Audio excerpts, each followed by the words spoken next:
Assalamualaikum warahmatullahi wabarakatuh. Selamat datang di channel SDIT Bina Muda. Jangan lupa like and share sebanyak-banyaknya dan subscribe. Selamat menyaksikan. Bismillahirrahmanirrahim. Assalamualaikum warahmatullahi wabarakatuh. Bagaimana kabarnya ayah, bunda, dan anak-anak? Semoga senantiasa sehat selalu dan diberikan kelancaran dalam menjalankan ibadah puasa di Ramadan kali ini.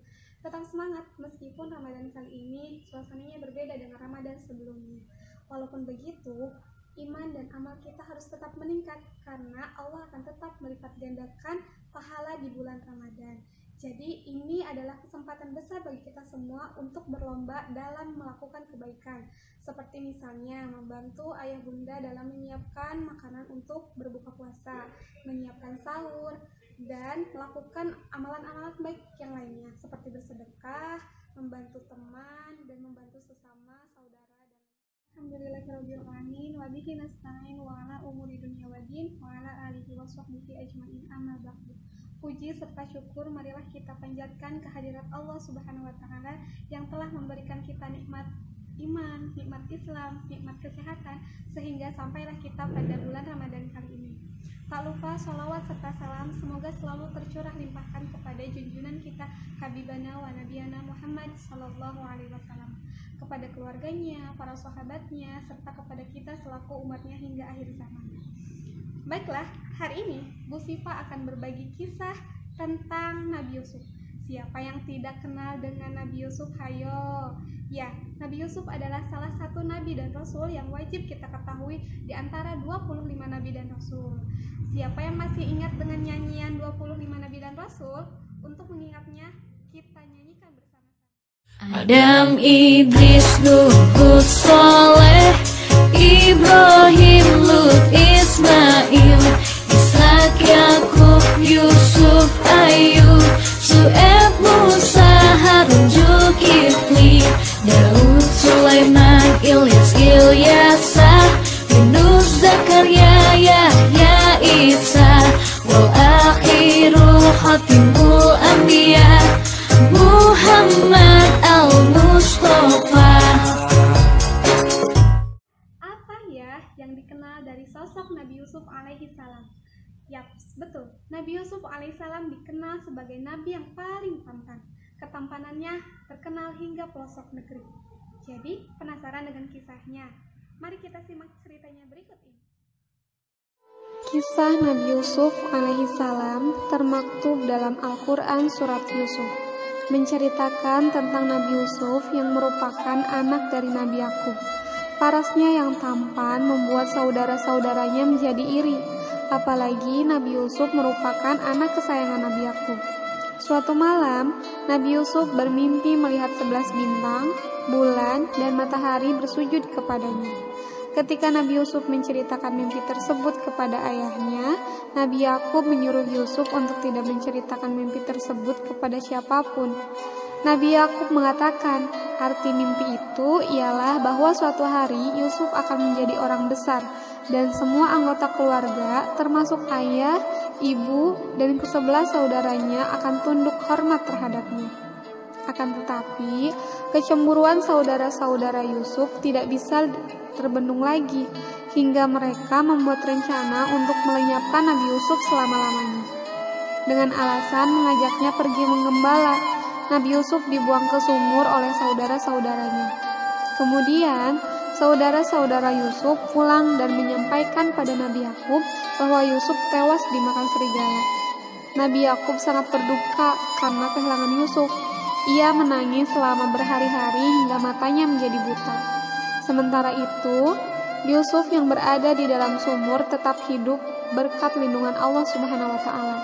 Hingga kemudian serombongan kafilah yang sedang dalam perjalanan ke Mesir lewat sumur tersebut. Mereka berhenti untuk mengambil air, namun bukan air yang mereka dapatkan. Mereka malah menemukan pemuda tampan dari dalam sumur. Yusuf pun dibawa oleh mereka ke Mesir untuk dijual sebagai budak. Yusuf kemudian menjadi pelayan di rumah Raja Al-Aziz. Bertahun kemudian, Yusuf tumbuh menjadi lelaki yang amat tampan. hingga istri Raja Al-Aziz yang bernama Zulaikha merasa tertarik dan berusaha menggoda Yusuf. Akan tetapi, Yusuf bergeming dan tidak meladeni godaan Zulaikha. Hingga akhirnya, Zulaikha marah dan memfitnah Yusuf hingga dia dimasukkan ke dalam penjara. Nabi Yusuf terus bersabar menjalani hidup di dalam penjara. Suatu hari, Raja Mesir bermimpi melihat 7 ekor sapi gemuk dimakan oleh 7 sapi kurus dan 7 bulir gandum yang hijau dan 7 bulir gandum yang kering. Sang raja meminta para ahli nujum menafsirkan mimpinya. Namun tak ada seorang pun yang bisa. Hingga kemudian seorang budak yang pernah menjadi teman satu sel Nabi Yusuf di penjara mengatakan pada raja bahwa Yusuf pandai menafsirkan mimpi. Raja Mesir meminta Yusuf untuk menafsirkan mimpinya. Nabi Yusuf pun berkata bahwa negeri Mesir akan mengalami 7 kali masa subur dan 7 kali masa paceklik. Dan disarankan agar raja menyimpan bahan makanan selama masa subur untuk menghadapi masa paceklik yang akan datang. Raja merasa senang dengan tafsiran mimpi tersebut hingga Yusuf dibebaskan dari penjara. Dan ketika tafsir mimpi tersebut menjadi nyata, Nabi Yusuf diberi tugas untuk mengelola bahan pangan yang akan disimpan selama masa subur dan juga distribusi bahan makanan tersebut selama masa paceklik. Ketika masa kemarau panjang tiba, seluruh wilayah di Mesir terkena dampaknya, termasuk perkampungan di mana keluarga Yusuf berada. Mereka pun datang ke Mesir untuk meminta bantuan bahan pangan. Nabi Yusuf terkejut melihat saudara-saudaranya, namun ternyata mereka tidak mengenali Yusuf. Maka Yusuf pun melakukan sebuah trik kecil, yakni menyuruh mereka membawa Benyamin, adik bungsunya, jika hendak meminta bahan pangan lagi.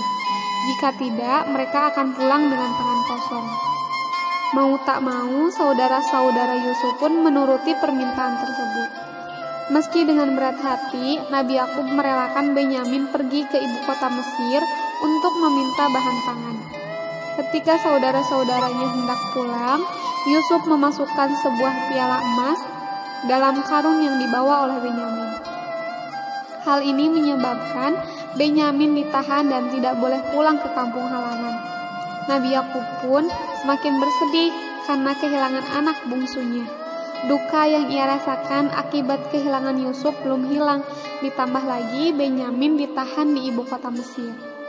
Saudara-saudara Yusuf pun kembali ke ibu kota dan memohon agar Benyamin dibebaskan karena tak tega melihat ayah mereka yang terus-terusan bersedih. Mendengar hal tersebut, Nabi Yusuf pun menyuruh saudara-saudaranya untuk membawa Nabi Yakub ke ibu kota. Saat bertemu lagi dengan sang ayah, Yusuf tak mampu menahan diri. Dia mengatakan siapa dia sebenarnya dan mengajak ayah serta saudara-saudaranya untuk tinggal bersama di ibu kota. Mereka pun hidup dengan rukun dan bahagia bersama. Nah, teman-teman, itulah kisah Nabi Yusuf yang bisa kita teladani. Setelah menyimak kisah Nabi Yusuf alaihissalam, kira-kira apa ya pelajaran yang bisa kita ambil dari cerita tersebut? Ya, betul. Yang pertama, kita harus bisa memaafkan kesalahan orang yang telah menyakiti kita. Yang kedua, kita harus bersabar dalam menghadapi cobaan yang telah menimpa kita. Keduanya akan mengantarkan kita dalam kebaikan dan menuju surganya Allah. Apalagi di bulan Ramadan kali ini, kita harus banyak bersabar dan memaafkan kesalahan orang. Maka dari itu, mari bersihkan hati dan lapangkan diri kita agar bisa dengan leluasa menjalankan ibadah dengan tenang dan lapang. Terima kasih sudah menyimak kisah Nabi Yusuf alaihissalam. Semoga bisa bermanfaat, khususnya bagi Gus Sifa dan umumnya bagi kita semua. Terima kasih. Wassalamualaikum warahmatullahi wabarakatuh.